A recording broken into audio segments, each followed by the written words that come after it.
Ang ganda naman niyang magturo, pero nagtatako, bakit hindi masabi ni Sir Eli Soriano na siya ay ligtas na? So bakit hindi niya masabi na kayo ay ligtas na? Meron lang dalawang possible things na nasa isip ko. Probably there are more, pero bakit kaya niya hindi masabi? Probably because ay hindi sinasabi ng banal na espiritu sa kanya na siya ay ligtas na. Well, sabi ng banal na espiritu ng Book of Romans na, di ba? The Spirit itself beareth witness with our spirit that we are the sons of God. Ang pangalawa ay pwedeng naling lang din siya nung nagpasimula nung another gospel na tinutukoy sa Galatia. Na akala niya ay kulang pa yung gospel ni Jesucristo. Kaya niya ito dadagdagan pa ng mga mabubuting gawa. Kaya hindi niya pa nasasabi hanggang ngayon. So ang tanong ko ay, bakit kayong mga dating daan ay hindi nyo kayang sabihin na kayo ay ligtas na? First of all, I will tell you, we are not deceived. Maybe you are the one who is deceived. Yeah? I do not know any other word to answer your allegation that we are deceived by the deceiver. The deceiver is Satan, but we are not deceived by Satan. We follow the strict words of God in the Bible. Ngayon, ang sasabihin ko sa iyo, kapatid, ganito. Sabi mo, ba't hindi ko masabing ligtas na ako? Ba't ang mga taga-datindahan hindi masabing ligtas na ako? Tapos, ang binasa mo, yung 8 ng Roma. Babasahin ko, hindi mo kasi binasa eh. Roma 8:15, 8:16, kapatid na Daniel. Ang Espiritu rin ang nagpapatotoo, kasama ng ating Espiritu, na tayo'y mga anak ng Diyos. Ayan. Yung pagiging anak ng Diyos, kapatid, hindi ang ibig sabihin, ligtas ka na agad. No? Hindi ang ibig sabihin ng pagiging anak ng Diyos, ligtas ka na agad. No? Papakita ko sa iyo ang prueba. Siguro ang titinuro sa iyo ng pastor mo, no? Hindi ba si Adan ay anak ng Diyos? Ibig ba sabihin, ligtas na agad si Adan dahil tinawag siyang anak ng Diyos? Ganon ba ang interpretasyon niyo sa Biblia? Ganon ba kagarapal ang interpretasyon ng Baptist? Basahin natin ang Lucas, na anak ni Enos, ni Seth, ni Adam ng Diyos. Eh di ba si Adam anak ng Diyos? Ano nangyari kay Adam? Ligtas na. Matindi kayo. Hindi ko mo anak ng Diyos, ligtas na. Iba yung ligtas kaysa sa anak ng Diyos. Merong anak ng Diyos, umaalis sa pagiging anak ng Diyos. Alam nyo ba yon, mga Baptist, mga ministro ng Baptist? Noong ginagawa ang sanlibutan, merong mga nag-aawitang anak ng Diyos. Nang magsiawit na magkakasama ang mga bituin pang umaga. At ang lahat ng mga anak na lalaki ng Diyos ay naghihiyawan sa kagalakan. Ayan, nung palang ginagawa ang mundo, meron palang mga anak ng Diyos noon, sons of God, na tuwan-tuwa, nilalilikha ng Diyos ang mundo, wala pang tao noon. Itong mga anak ng Diyos na ito na sinasabi ni Kehov ay mga anghel. Tinatawag na mga bituing pang umaga. Mga anak ng Diyos itong mga anghel eh. Ano nangyari? Ligtas na. Ligtas na dahil anak ng Diyos. Mali ka dyan, kapatid.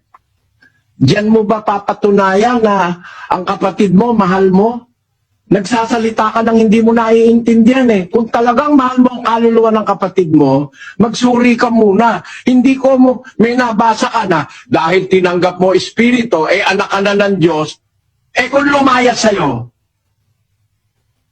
alam mo ba na pwedeng lumayas ang Espiritu Santo ng Diyos? Ligtas ka na, sabi mo. 51 Gs ng awit. Pakinggan niyo mga kapatid. Likhaan mo ako ng isang malinis na puso, O Diyos, at magbago ka ng isang matuwid na espiritu sa loob ko. Huwag mong akong paalisin sa iyong harapan, at huwag mong bawiin ang iyong banal na espiritu sa akin. Kita mo, binabawi yan, hoy. Para sabihin mo, meron ako espiritu, ligtas na ako. May anak ka pa rin ng Diyos, ligtas ka pa rin. Ayaw mong gumawa ng mabuti. Tapos sasabihin mo, dinadagdagan ko ang ebanghelyo. Yung paggawa ng mabuti, hindi ko dinagdag na sa ebanghelyo yon. Inalis ng mga baptist. Ayan ang dapat, tawagin mo yung pinakamataas sa inyo. Ayoko kita, kung hindi ka ministro, ayoko kitang kadiskusyon. Ang hamon mo kasi, diskusyon eh. Sabi mo, hinahamon ka ng mga kapatid mo. Nung sabihin mo, kung ano sabi mo, ay ko. Kuya, kung mahal mo kami, patunayan mo sa harapan ni Brother Eli, kung natama yung iglesia mo, aanib kami sa'yo. Maganda yan. Eh kung ang gusto mo, patunayan mo, yan ang hamon mo, humanap kayong pastor mong pinakamataas sa inyo sa Baptist. Hindi ikaw, dahil hindi ka naman yata pastor eh. At kung pastor ka, abay kawawa naman mga kapatid mo, no? Biro mo, iniwan ka ng kapatid mo, sumama sa akin. Baka may nakita silang liwanag na hindi mo makita sa inyo. Bakit? Unang-una, mali ang presumption nyo, ang deduction nyo. Pagka pala anak ng Diyos, ligtas na. Hindi totoo yan. Maging sa mga anghel, na mga unang tinawag na mga anak ng Diyos, may mga nagkasalat na pahamak. Ibinulid sa kalaliman. No? Naging mga demonyo. Tapos sabi mo, kung anak ng Diyos, ligtas na. Mali yan, kapatid. Wala kang batayan dyan. Ang Diyos pwede niyang bawiin ang kanyang espiritu. Pag nagsalaula ka, kagaya ng miyembro sa Korinto, ligtas ba yun? 5:1 hanggang 3, kapatid na Daniel, ng unang Korinto.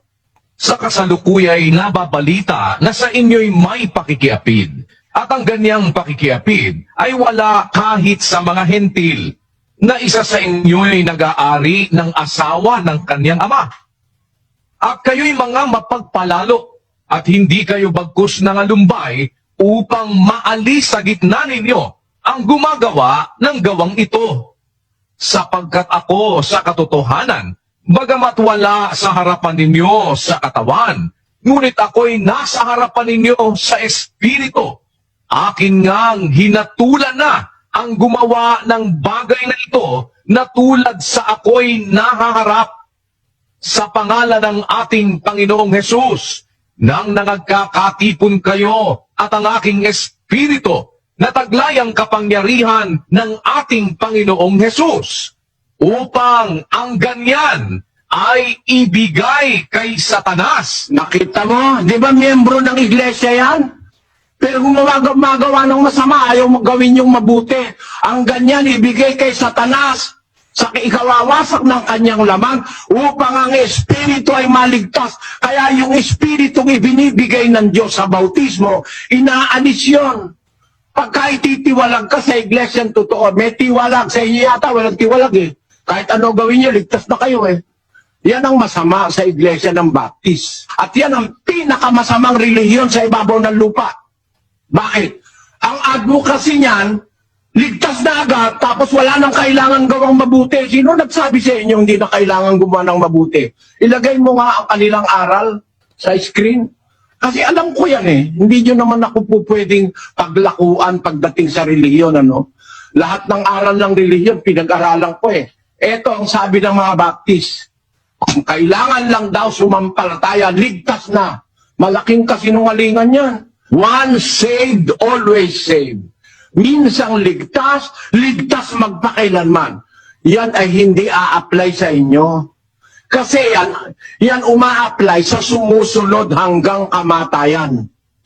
Nag-umpisa kang mailigtas sa kasalanan. Susunod ka hanggang kamatayan, maliligtas ka. Hindi ligtas na. Pag hindi ka sumunod, hindi ka na maliligtas. Tandaan nyo yan mga kababayan na nakikinig ngayon sa akin. Baptist kayo, anumang kayo, huwag kayong paloloko dyan sa mga nagsasabi niya, once saved, always saved. Ito ang aral ng Baptist. Page 52, Article 5, Justification. Ito po, pakibasa mo kapatid na Daniel. We believe that the great gospel blessing which Christ secures to such as believe in Him is justification. That justification includes the pardon of sin and the promise of eternal life on principles of righteousness.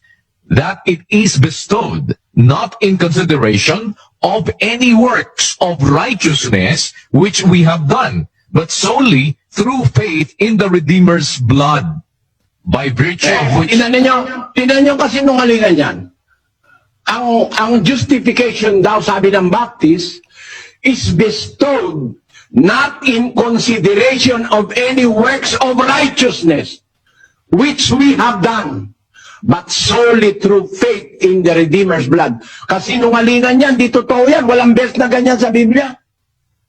Na ang justification not in consideration of any works of righteousness. Yun ba ang ibig nyo sabihin? Hindi na kailangan ng gawang mabuti para maligtas ka, ma-justify ka sa pamagitan lang ng dugo ni Kristo, ligtas ka na. Kanino uma-apply yung dugo ni Kristo? Yun ang tanungin mo muna baka